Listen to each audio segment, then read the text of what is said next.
Fundos imobiliários recomendados para abril e por que o BTG Agrologística está entre as recomendações. É o que a gente vai falar no Analistas em Ação de hoje.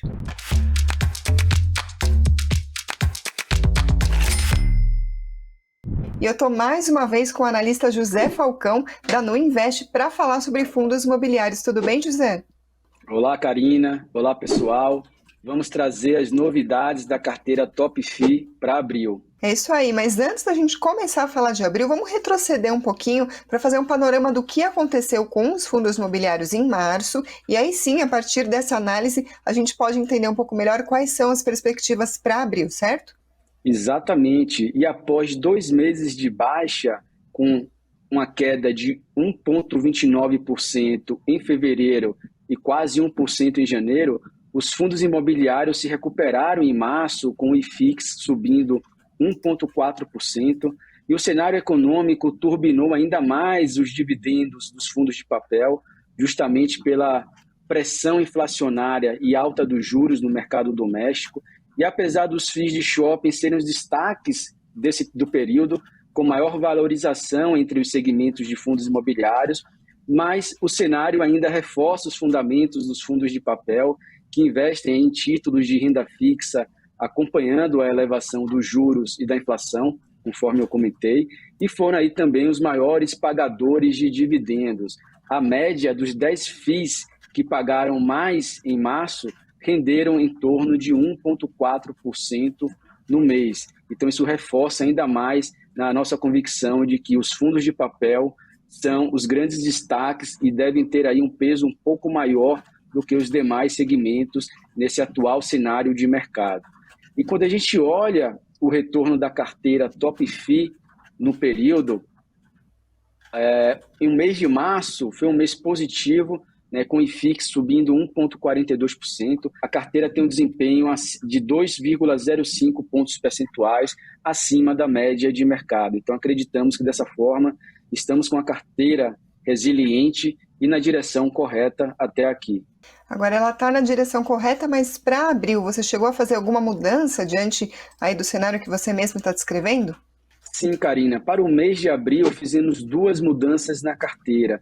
Retiramos o fundo Maxi Renda e o 20 Logística. E adicionamos o fundo BTG Pactual Agrologística, o BTAL11. Então, a Top FI ela fica atualmente com 9 ativos, com a diversificação de 11% em cada fundo, com 5 tipos de fundos atualmente, como recebíveis, com 45% de peso, logístico, 22%, agronegócio, 11%, shopping, 11% e escritório também, 11%. E dentro do grupo de fundos de tijolo, aparentemente, o segmento logístico ele foi reduzido de 30% para 22%, mas o que temos que levar em conta aqui é os 11% alocados no BTAL11 também está no segmento logístico, pois o fundo atua na armazenagem e logística distribuídas ao longo de toda a cadeia do agronegócio, ou seja, estamos diversificando mais setores dentro do segmento logístico, agora expostos também ao agronegócio. E vale lembrar que, além disso, continuamos posicionados no e-commerce, que vem de um momento favorável nos últimos 2 anos, através do fundo Bresco Logística e do BTG Logística, né, o BRCO11 e BTLG11, respectivamente. As últimas notícias, Karina, em relação ao fundo Maxi Renda são otimistas, tá? E é um consenso entre os gestores e a indústria de fundos imobiliários que os recursos apresentados à CVM vão chegar a um caminho do meio, sem comprometer essa classe de forma geral.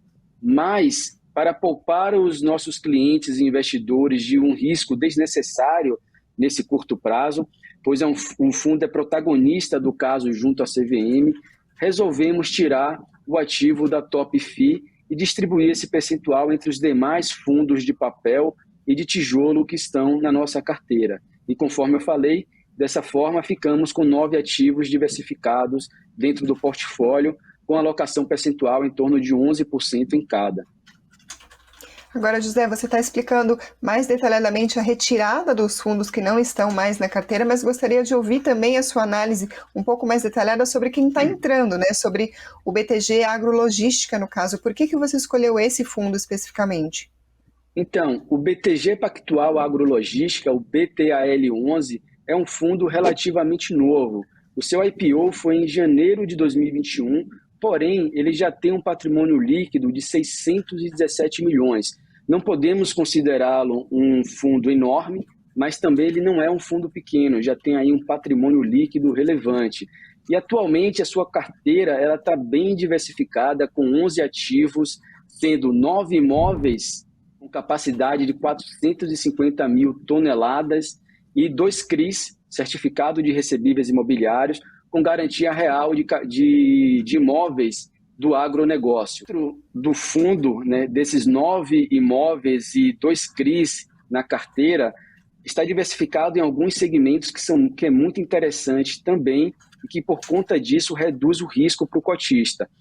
A parcela de crédito do fundo com CRIs, ela representa 26% do patrimônio líquido do fundo, além de armazém graneleiro com 14%, complexo industrial de sementes com 8% do portfólio, centro de recebimento de grãos com 15%, terminal portuário com 10% e armazém refrigerado de 8%. Então, vocês podem ver aqui que tem diversos tipos de ativos, né, do agronegócio, e esse é um ponto muito positivo, porque você tem ali um fundo atuando em toda a cadeia, né, do segmento agro, pegando ali várias defasagens que existem dentro desse circuito, e o que torna aí do fundo um importante instrumento de diversificação dentro do agronegócio, né? Diferente de alguns fundos que às vezes possuem a concentração em papel, né, como CRIs, ou então em determinado tipo de ativo logístico, como galpão.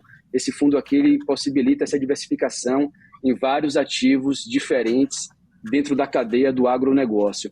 O tipo de contrato também é importante, que traz mais segurança ainda para o cotista. 100% deles são do tipo atípico, que são contratos mais longos, em torno de 10 anos e meio, mais ou menos, cada contrato. Isso dá uma segurança maior para o cotista, pois ali ele tem contratos de longo prazo, então consegue planejar o recebimento desses rendimentos ao longo do tempo com maior previsibilidade. Os indexadores dos contratos são 100% através do IPCA, o que também traz uma proteção patrimonial ao longo do tempo contra a alta dos preços. A vacância do imóvel está zerada, ou seja, uma taxa de ocupação de 100%, né? Outro ponto positivo e que traz segurança também para o cotista. O preço sobre valor patrimonial está abaixo de 1, atualmente negociado a 0,97, o que mostra aí um desconto em relação ao valor justo desse ativo, o que representa também uma possibilidade de ganho de capital daqui para frente. A taxa de administração do fundo é de 1,1% ao ano, ele não tem taxa de performance, e essa taxa de administração ela está em linha com o praticado pelo mercado, ainda mais por ser um fundo de gestão ativa.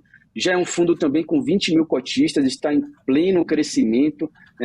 Acredito que nos próximos meses esse número aí vai para cima de 50 mil cotistas e no futuro chega acima de 100 mil cotistas. Tem grande potencial para isso. A liquidez média diária é de R$765 mil. O ideal para a gente é que chegue ali em torno de 1 milhão para mais. Acredito também que nos próximos meses vai atingir esse nível. Porém, apesar dessa liquidez ainda não estar no nível ideal, mas já é uma liquidez que traz segurança também no dia a dia para a negociação, esse fundo ele já tem participação no INFIX, que é o principal índice dos fundos imobiliários negociados na B3. Então, hoje a participação do fundo é de 0,55% dentro do índice, que já mostra aí que com apenas 1 ano de vida, esse produto já tem uma representatividade dentro do mercado. Maravilha, a gente vai passar agora então para as perguntas que vocês que acompanham o Invest News deixaram sobre fundos imobiliários. José, a primeira pergunta que eu separei para a gente hoje é a do Jefferson Rodrigues. Ele diz o seguinte: qual a diferença entre fundos imobiliários de shopping e empresas como Iguatemi? Imagino que ele esteja falando a diferença entre investir num FII shopping ou a ação do Iguatemi na Bolsa, por exemplo, né? Jefferson, não apenas para fundos de shopping, como qualquer outro segmento, a diferença entre comprar cotas de FIIs ou ação propriamente dita na Bolsa é a forma como o cotista é remunerado ou o acionista. Os fundos imobiliários, de forma geral, eles, por regulamentação, são obrigados a distribuir 95% do seu lucro líquido de determinado período, né? E são obrigados a distribuir isso pelo menos semestralmente. Então, o fundo imobiliário ele traz uma previsibilidade maior no recebimento desses dividendos, o que faz dele um instrumento ideal para renda passiva, né, para quem busca esse objetivo. Já uma ação, né, uma empresa, ela não precisa distribuir 95% do seu lucro. Né? Ela é obrigada, em determinado ano fiscal, a distribuir pelo menos 25%. Isso faz com que, para quem busca o rendimento, né, a forma passiva de receber esses proventos, não seja um instrumento mais eficiente, mais eficaz. Porque o objetivo da empresa, às vezes, é crescimento e não distribuição de proventos. Então, uma empresa de shopping, por exemplo, ela pode repassar para os seus acionistas 25% do lucro e pegar o restante, os 75%, e reinvestir na operação da empresa para buscar crescimento no médio e longo prazo. Isso não é negativo, são objetivos diferentes. Então, o que você tem que avaliar aqui é a sua estratégia. O que é que você quer com determinado recurso que você vai investir? É renda passiva ou crescimento? Então, se você está buscando mais crescimento, as ações vão te dar essa possibilidade no médio e longo prazo, justamente porque elas conseguem reinvestir parte dos lucros nas suas operações e crescer de forma mais rápida. Já um fundo de investimentos imobiliários, eles não possuem essa flexibilidade. Para crescer, eles precisam ir ao mercado, fazer novas emissões de cotas, captar recursos e comprar novos ativos. Então, entenda que a dinâmica aqui é diferente, não existe pior ou melhor, existem aqui objetivos e estratégias que você tem que definir o caminho a seguir. Certo, a próxima pergunta é do Wellington Oliveira, ele diz o seguinte: quais os melhores FIIs de papel, logística corporativa e shoppings que sejam mais adequados nessa alta de juros e que gerem bons dividendos? A resposta, nesse caso, é bem simples. É só seguir a nossa carteira Top FII e você vai ter todas essas possibilidades em uma carteira diversificada com 9 ativos e 5 segmentos diferentes. No cenário atual, o que a gente recomenda é uma exposição maior a fundos de papel, pois eles repassam para os seus cotistas de forma imediata a pressão inflacionária e também a alta da taxa de juros. Então, nesse momento, são os fundos que pagam mais rendimentos, por isso estão com peso maior dentro da carteira, em torno de 45%. Pensando do lado de oportunidade no médio e longo prazo, aí a gente recomenda atualmente o resto da carteira, né, em torno de 35%, em fundos de tijolo, né, em diversos segmentos como logístico, agronegócio, shopping e escritórios. E lá você vai encontrar ali, além de excelentes ativos de alta qualidade e gestão, preços descontados que no médio e longo prazo podem te proporcionar um ganho de capital com a valorização da cota, pois esses preços estão sendo negociados abaixo do seu valor justo, que seria o valor patrimonial. Em algum momento isso tende a ser ajustado e aí sim aparecem essas oportunidades. Então a minha recomendação aqui é manter a carteira diversificada e aproveitar ali o lado positivo de cada segmento, né, e do momento atual de mercado, mas também pensando no futuro, e por isso que a gente recomenda fazer esse mix entre tijolo e papel. E tanto você, Wellington, quanto outros investidores que gostem de fundos imobiliários e querem saber quais são os fundos que o José indica, você vai em investnews.com.br, lá em cima vai ter carteiras, aí você seleciona Top FII, essa é a carteira de fundos imobiliários que o José recomenda que você, investidor, tenha na sua carteira. Tem um por um qual que é o papel, o quanto, né, ele vai representar na sua carteira, o porquê, a análise completa, o desempenho também da carteira Top FII. Fica o convite para vocês acompanharem esse conteúdo. Agora, se você ainda ficou com dúvida, tem uma pergunta sobre FII que a gente não fez nessa edição, deixa aqui embaixo nos comentários para a gente trazer para as próximas e continuem acompanhando o canal. Muito obrigada a todos e, claro, muito obrigada, José Falcão, mais uma vez. Obrigado, Karina. Obrigado, pessoal. Nos vemos aqui no mês que vem, trazendo as novidades da carteira Top FII para o mês de maio. Um grande abraço. É isso aí. Semanalmente tem José Falcão no Boletim Invest News também falando sobre fundos imobiliários. Se inscreva no canal, assim você não perde mais nenhum dos nossos conteúdos e deixa o like se você gostou dessa edição. Até a próxima!